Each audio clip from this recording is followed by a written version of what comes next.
ホリデー2025の新ポケモンステータス解説。ジャースパルと申します。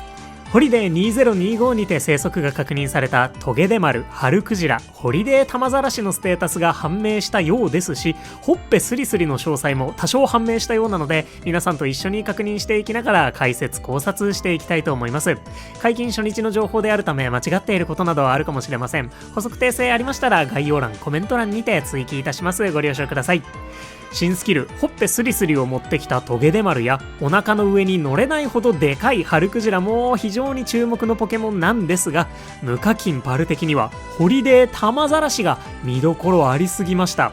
基本的にはホリデー期間の1週間しかゲットできないポケモンとなっておりますので、ぜひ注目してみてください。さあ、新ポケモン3体、皆さんの予想は当たっておりましたでしょうか。それでは参ります。ってことで、新ポケモンたちトゲデマル、ハルクジラ、ホリデータマザラシの順番でステータス確認していきたいと思います。まずはトゲデマル、鋼タイプのスキルが得意なポケモンでした。私木の実予想だったんですが、スキルのポケモンでしたね。ホッペスリスリのスキルボーナスが重複しない関係で、同じポケモンに連続でスキルが飛んだらちょっと損しちゃうんじゃないかなと思って木の実予想にしていたんですが、これにより新スキルを持ってきたポケモンでスキル得意ではないのはクチートのみとなっておりますね。基本的には電気ネズミ系のポケモンたちはスキルにしたいとかあるのかもしれませんね。ピカチュウもね、ホリデーピカチュウはスキルになってますしね。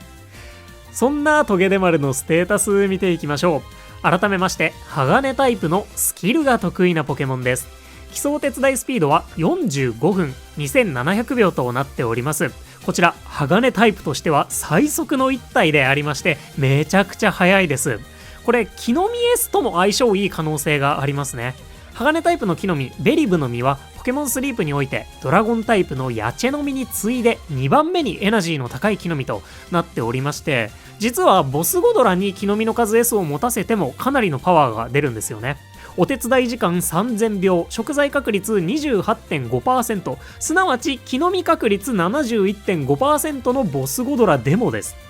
木の実 S トゲデマル、本来のお仕事とはまた若干別の役割にはなりそうなんですが、無課金的にはかなり見どころありそうなので、もしゲットできた方はちょこっと検討してみてください。そんな鋼最速のお手伝いスピード2700秒でした。お次、集める食材は第1食材モーモーミルク、第2食材ツヤツヤアボカド、第3食材リラックスカカオとなっているみたいです。一生使い勝手のいいミルクに第2食材ツヤツヤアボカドってことで、今の環境採用できたらもう地味に食材でも活躍し続けてくれそうな、めちゃくちゃいい食材を持ってきたなって感じがしますね。数こそ少なめなんですが、実に頼れそうな食材群だと評価できるでしょう。レベル60カカオは今後追加のレシピが用意されているということでよろしいですかね。お待ちしております。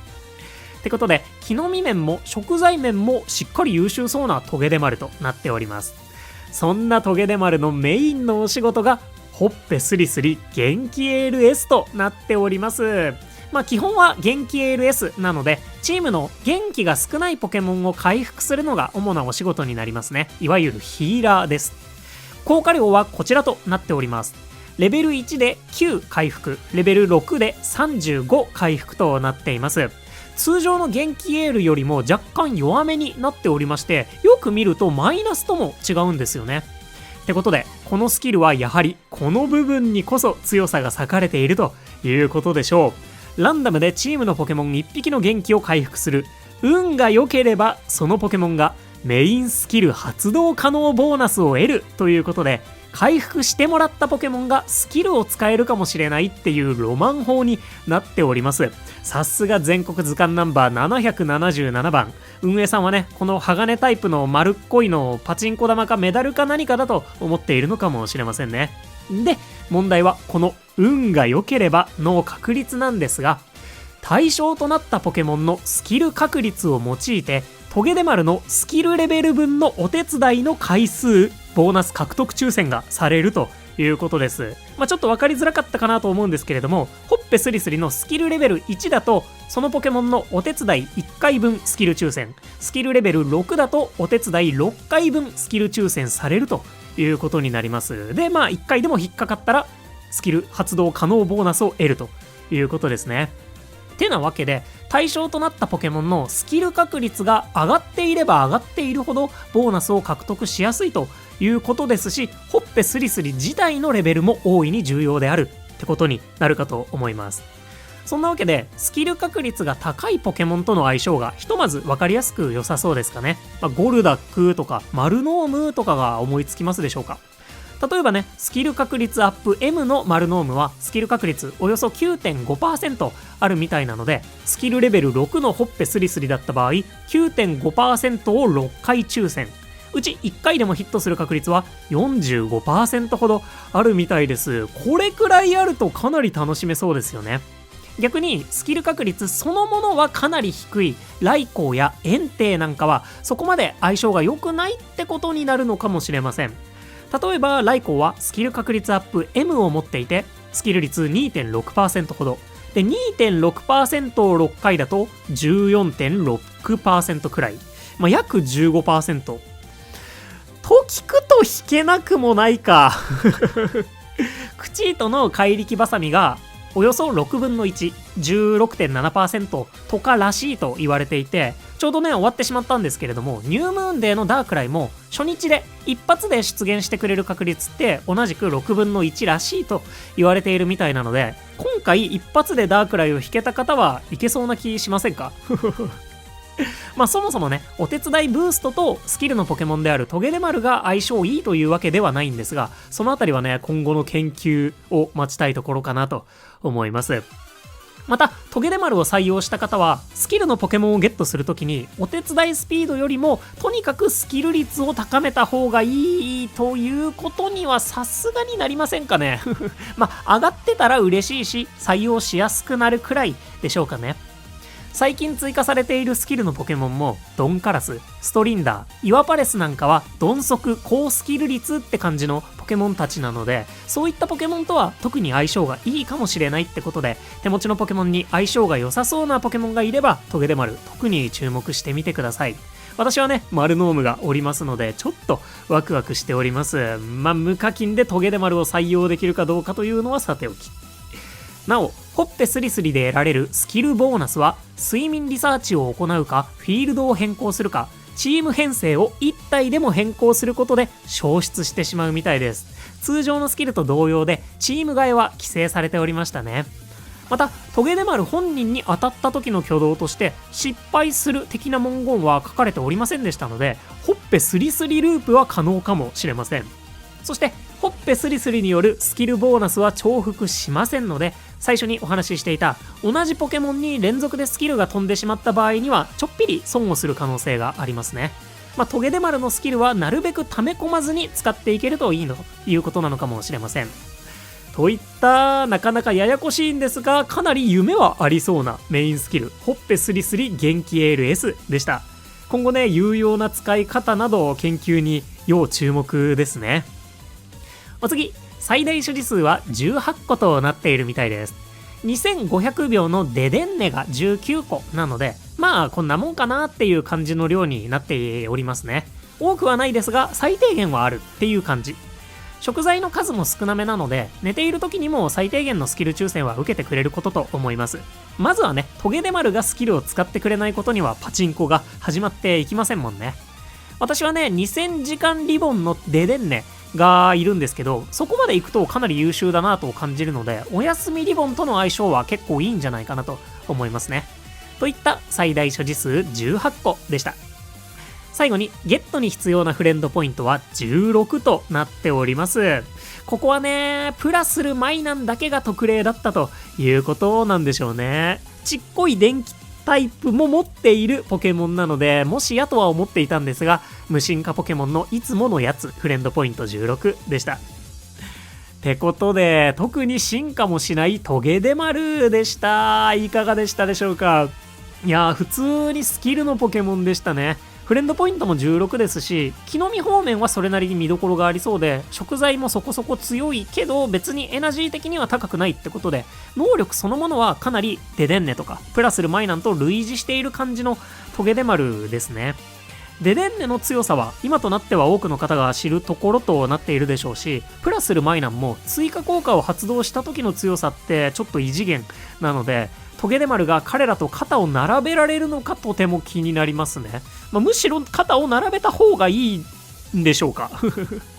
採用するチームに工夫の違いがめちゃくちゃありそうな一体なので、相性のいいポケモンとかチーム編成の例なんかが広く知られていけば評価を伸ばしていくんだろうなと思いました。ぜひね、皆さんのトゲデマルと一緒に組みたいポケモンなんかも教えていただけますと幸いです。そんな鋼タイプのスキルが得意なパチンコ元気エール持ちトゲデマルでした。それでは続いて春クジラのステータス確認していきたいと思います。こちらとなったようです。春クジラ、氷タイプの食材が得意なポケモンでした。先に言っちゃうんですが、スキル元気チャージ S ってことで、クジラたちは元気チャージ感あるにき。当たってるめちゃくちゃ似合いますよね、元気チャージってことで、私もかねてより大好きな元気チャージ持ちの食材ポケモンでした。能力見てまいります。改めまして、春クジラ、氷タイプの食材が得意なポケモンでした。基礎お手伝いスピードは46分40秒2800秒ってことで、なんと氷タイプ最速のポケモンなんですよね。2位がアローラキューコンの2900秒ですので、体長 4.5 メートル、重さ700キロでカビゴンの上に乗せてもらえない春クジラなんですけれども、こんなに速いとは、ここは予想外でしたね。そして肝心の食材、第1食材ほっこりポテト、第2食材豆ミート、第3食材ずっしりかぼちゃとなったみたいです。A ポテトの食材得意はニャオハたちに次いで2体目となりますね。今年はね、アンバーのタツベイたちも A ポテトでしたし、追加レシピでも輝くということなんでしょうかね。A ポテトそのものは貴重なんですけれども、ポテトを集められる食材のポケモン多すぎませんミルクはエレズンでなんとかしてねってことなんでしょうかね、運営さんそしてミート、かぼちゃとなっておりまして、かぼちゃって寒い地域でもいけるんですね何はともあれ、4個で1000エナジーを誇る規格外の食材かぼちゃも持ってきてくれる春クジラとなっております。地味にね、レベル60ミートも9つあるので、レベル60はエナジー的にはポテト以外が結構優秀なんですよね。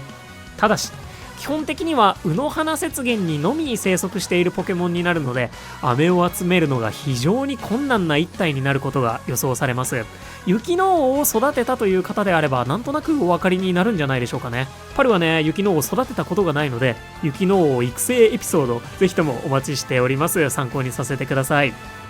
てことでね、しばらくの間はレベル30での運用がメインとなりそうなので、役割的には AA ポテトの元気チャージ持ちが狙い目って感じになりますでしょうかね。ミートは一応ボスゴドラがいたりしますしね。ポテトってそこまで数が必要なレシピがないので、今後に期待味を感じます。逆にね、今はそこまで数がいらないからこそ、レベル30運用でもしばらくの間頼っていけるとも言えるかもしれません。私はね、すでにレベル60で ABB のポテトウツボットがおりますし、初期から遊ばれている方であれば、ポテトのポケモンがいないという方ってそこまでいらっしゃらないかと思うので、初期勢としての春クジラの魅力は、やはり AAA ポテトを狙える点と、レベル60かぼちゃ4つになりそうな気がします。というかね、基本卯の花にしか出てこないので、今から始める方でもそこが刺さるかどうかが春クジラの評価につながっていく気がします。ぜひね、皆さんの春クジラの評価もお聞かせください。ってことで、基礎手伝いスピード2800秒で食材ポテト、ミート、かぼちゃでした。そしてメインスキルは元気チャージ S。食材のポケモンがこれを持っている意味は大きいと感じており、不眠でお手伝いをしてもらいやすかったりとか、ヒーラーを相対させた後でも編成しやすかったりとか、チーム編成の自由度を上げてくれるめちゃめちゃいいスキルだなと感じています。先ほどのトゲデマルの元気エールが元気の少ないポケモンにほど飛びやすいという性質があるので、トゲデマルと春クジラの相性は悪くないかもしれませんね。元気エールがね、確定で元気の少ないポケモンに飛ぶ仕様であれば、さらに活用の価値が高まりそうなんですけど、今はまだ一緒に編成すること自体がギャンブルだったりしますでしょうか。なお、A ポテトの食材元気チャージは初めてなんですが、ポテトを集められる食材元気チャージはウツボット、ヌオー、ドオー。ミートを集められるのはボスゴドラ、ラウドボーン、バンギラス、ヌオーと、実はめっちゃいるんですよね。なので現時点ではかなり評価の難しいポケモンだなと思います。毎年ホリデーで氷タイプってほぼ確実に強化されますし、氷タイプ最速なのも相まってやっぱり木の実の数 S とかに可能性を感じますねトゲデマルといい、今回のポケモンたち何かしらしっかり調整されたんだろうなという雰囲気は感じます。そんなね、私は大好きなんだけど役割が近しいポケモンはめちゃくちゃいるメインスキル元気チャージ S でした。続いて最大所持数30個となっております。でかい1進化でありながらこの所持数さすがにド迫力ですね。同じスピードのキテルグマが25個で、あちらもかなりでかいなと思った記憶があるんですが、ポケモンスリープで最も重たいハルクジラ、さすがの力持ちみたいですね。この所持数と元気チャージでいつでも食材をもりもり集めてくれるのがハルクジラの魅力ということになるでしょう。一緒に寝て育成する適性も高いんですが、元気チャージがあるので不眠でもお手伝いしてもらいやすいんですよね。ってことで、日中にあんまりタップできない方にとっては元気チャージも含めてとても心強そうな最大所持数30個でした。続いてゲットするために必要なフレンドポイントは20となっております。直接ゲットするのが大変なポケモンなんですよね。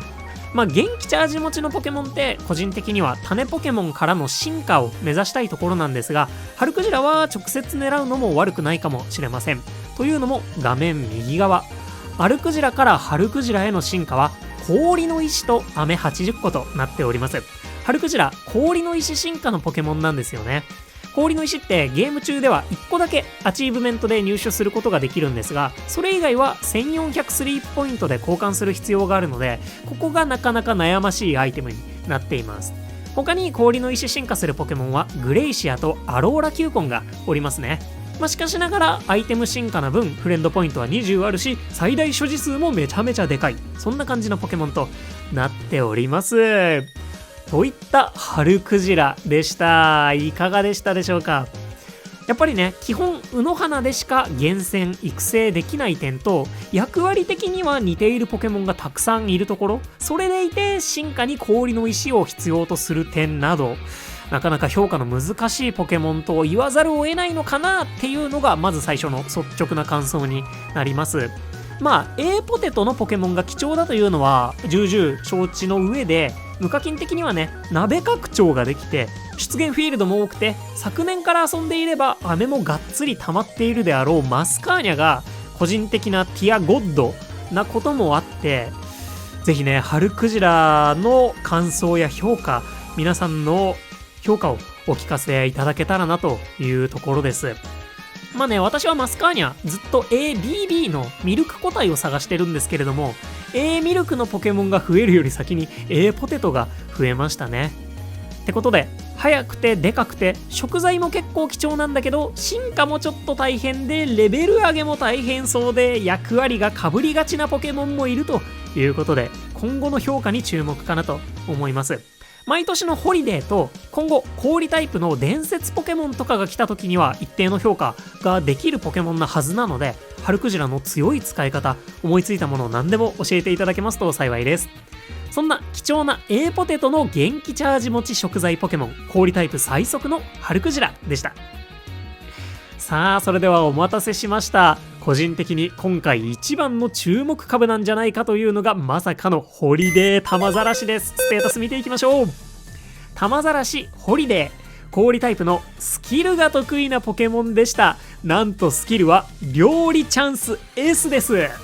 レデンネ以来2体目となるスキル得意の料理チャンスポケモンでした。さすがにね、レデンネより強いということはないんですけれども、フレンドポイント5でゲットすることができるジェネリックデデンネとして普通に活躍してもらえそうなんですよね。ってことで、このホリデーの無課金的最注目ポケモンです。基礎手伝いスピードは55分3300秒となっておりまして、さすがに速くはないですね。普通の玉ざらしと比べたら爆速なんですが、こちらのホリデー玉ざらしは無進化ポケモンかつ期間限定ポケモンでもあるので、こんなもんだろうなっていう感じです。氷タイプとして考えるとそこまで遅くもないかなと思うので、採用する際はそんなに気にならないんじゃないかなと、3500秒の丸ノーム使いパルはそう思ってます。集める食材は通常の玉ざらしと全く一緒。第1食材ピュアなオイル、第2食材豆ミート、第3食材あったかジンジャーです。第2食材豆ミート3つなのが特徴的ですよね。毎年のホリデーでは集める食材プラス1個のバフが受けられるであろう氷タイプでありますので、違う食材だとなお熱かったんですが、ここは同じとなりました。そしてメインスキルは料理チャンス S。 デデンネから実に1年半以上許されなかったスキル得意の料理チャンスが期間限定ではあるものの追加されました。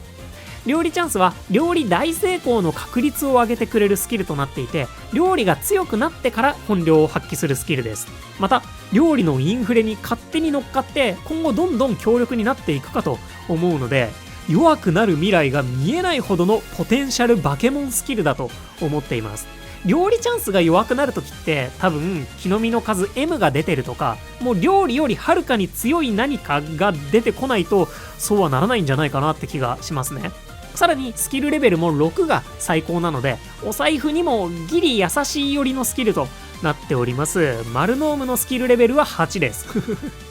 とにかくポケモンスリープの最強スキルの一角といって差し支えないかなと思います。そんな料理チャンスです。続いて最大所持数は20個。先ほどもお伝えしたんですが、デデンネが2500秒で19個なんですよね。めちゃくちゃ多いホリデー玉ざらし最大所持数めっちゃ多いです。この遅さでこの所持数なので、一括睡眠税もにっこりの最大所持数なんじゃないかなと思います。いやー、数値見るだけでもう強そうですよね。といった最大所持数20個でした。そしてゲットに必要なフレンドポイントは5。通常の玉ざらしと同じく5となっております。ここが何よりも無課金的にはありがたいポイントでしょう。デデンネの16、ウの16、ニューラの16。もうええで今年はね、いよいよ水五郎がフレンドポイント5で登場しましたので、何かしら許されたのかもしれませんね。お香以外では毎年ホリデーのタイミングでしか出現しないポケモンになりますので、料理チャンス担当がいないという方はここが一つ勝負のホリデーになる可能性があります。サブレはお持ちでしょうか？私はもうアンバーキャンペーン以降すっからかんですってことでね、無課金にも優しすぎるフレンドポイント5でした。で、注意事項としましては画面右側、このホリデー玉ざらしは進化することができません。今のところ特別なピカチュウも EV も進化できませんので、フレンドポイント5でゲットできる特別な無進化ポケモンだと捉えておいてください。ポケモン GO ではね、特別な衣装の進化後ポケモンも登場すると聞いたことがありますので、そこは今後に期待となりますかね。といったホリデー玉ざらしでした。いかがでしたでしょうか？いや、まさかのスキル得意料理チャンス、ジェネリックデデンネということで、まあ多分かなり強いんじゃないかなと思います。そもそもウの時点で料理チャンスめちゃくちゃ強いですし、説明は割愛するんですけど、料理チャンスって重ね掛けしてめちゃくちゃ強いっていうスキルでもないんですよね。大成功確率って 2,30% あれば、そこでかなりのエナジー的な期待値があるので、それこそ水五郎ラグラージと一緒に編成するとかであれば、玉ざらしがそこまで強くなかったとしても十分と言えるかもしれません。感情的にはね、メインスキルの種を突っ込んで育成するのであれば、より強いと思われるデデンネにしたいっていうのは山々なんですが、無課金にはね、この子でも十分な可能性がありますし、少なくとも毎年のホリデーで強化されるんですよね。もう本当に明日ゲットしてそのまま編成したって強いということで、特に若草 EX に行かれている方であれば、氷タイプのスキルレベルってプラス4されるので、ゲットしたての玉ざらしでもスキルレベル5ってことで強いんですよね。もう本当にホリデーのためだけにでも1体確保してもいいぐらいのポケモンかもしれません。おそらくね、ホリデー期間中であればさすがにデデンネより圧倒的に強いはずですし、何よりこのお見た目もう良すぎませんか手叩きポケモンとかいう意味のわからない分類のポケモンなんですけれども、ニッコニコでね、手を叩いているホリデー玉ざらしの楽しそうさにアプリを開くたびニコニコすること間違いなしということで、もう QOL ぶち上げポケモンとしてホリデー2025の最注目ポケモンに挙げさせていただきたいなと思います。強さがわかりやすいし、期間限定だし可愛いしということでね、私の感覚だとトゲデマルもでっかいハルクジラも可愛いんですけどね。そんなわけでとても注目なタマザラシ、ぜひ皆さんの意見や感想もお聞かせいただけますと幸いです。本当にね、今日ゲットして明日からお手伝いしてほしいなと思います。ってことで新ポケモン3体チェックしてきたんですけれども、いかがでしたでしょうか。いや本当にトゲデマルとタマザラシめちゃくちゃ気になりますね。メインスキルの種が足りないぜひ皆さんはね、この機会にプレミアムパスに加入してみてはいかがでしょうか。いやね、本当にどのポケモンも見どころたっぷりなんですけれども、やっぱりね、無課金的に注目したいのはタマザラシ、そして個人的な好奇心とマルノームが喜びそうなのはトゲデマルということですね。皆さんはね、どの子に優先的にサブレをあげたいでしょうか。ぜひコメントで教えていただけますと幸いです。さあ最後に各種確率を確認してこの動画締めていきたいかなと思います。いつもお世話になっておりますレノンクスポケスリ攻略ツールさんでは、今回も早々に食材確率、スキル確率の分析が終わっているそうです。ポケモン3体もいる上にトゲデマルはフレンドポイント16で、ハルクジラはアイテム進化のポケモンなんですけどね、本当に調査員の方々には頭が上がらないです。ありがとうございます。ってことで各種確率こうなってるんだそうです。まずはトゲデマル、食材確率 16.9%、 スキル発動率 5.4% となっているみたいです。結構デデンネに近い感じでしょうかね。元気エールのポケモンとしてはスキル確率がそこまで高いというわけではないんですよね。ってことで超ざっくりスキル期待値を出してみるとこんな感じになります。レノンクスさん改良を続けてくださってまして、なんとグラフで一発で出力できるようになってるんですよね。こちらスキル無補正で元気オール S レベル6を1日4回設定現実的で使ったものの場合となります。睡眠時間9時間3食付きです。無補正のトゲデマルヒーラー込みの期待値みたいな感じですね。トゲデマルのスキル期待値は 3.83 回なのに対して、最も強い元気エール使いヤドキングってほぼ5回あるので1回以上差があるみたいです。スキル期待値としては、0.75 ヤドキングくらいだし、回復量も少ないってことで、それだけね、やっぱりメインスキル獲得ボーナスが強いっていう扱いなんだろうなと思います。思ってたよりはスキルボーナスの獲得率高くなってそうなので、ヤドキングより劣っている部分を払拭する活躍をできる編成をね、ぜひとも考えついていきたいところだななんて思いますね。そんなトゲデマルでした。お次、ハルクジラ、食材確率 20.9%、 スキル発動率 4.2% だそうです。スピードがそこそこ速い分、食材確率自体は控えめな感じですかね。ポテトがそこそこエナジーのある食材なのでこんなもんといったところでしょうか。で、グラフで見てみるとこんな感じ。条件はさっきと一緒でポケモンたちはみんな無補正になっています。一応ポテトのポケモンとしてはマスカーニャ超えの実力があるみたいですね。おそらく最大所持数の差なんじゃないかなと思われます。大体一緒と思っていいかなと思いますね。スキルと運用方法で差をつけろって感じでしょうか。お次、豆ミートにしてみるとこんな感じ。キテルグマに次いで全体第4位みたいです。これに関してはキテルグマくんがバケモンという話ではあるんですけれどもね。元気チャージ持ちの豆ミート使いとしてはラウドボーンと似たような能力と言えるでしょうか。お次、カボチャに関しては AAA のハロウィン EV には勝っているみたいですね。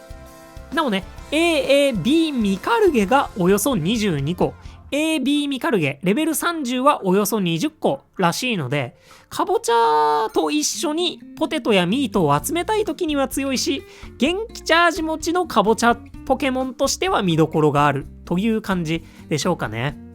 ちなみに元気チャージは無補正レベル60でスキル期待値 2.7 回ほどとなっているみたいです。ウツボットよりは若干上なんですが、ウツボットは2進化の分スキルレベルを上げられるので、実際の回復量で見るとむっちゃ多いという方でもなさそうですかね。でも低くはないですよね、スキル期待値ね。海竜やヌオーよりはさすがに信頼できそうです。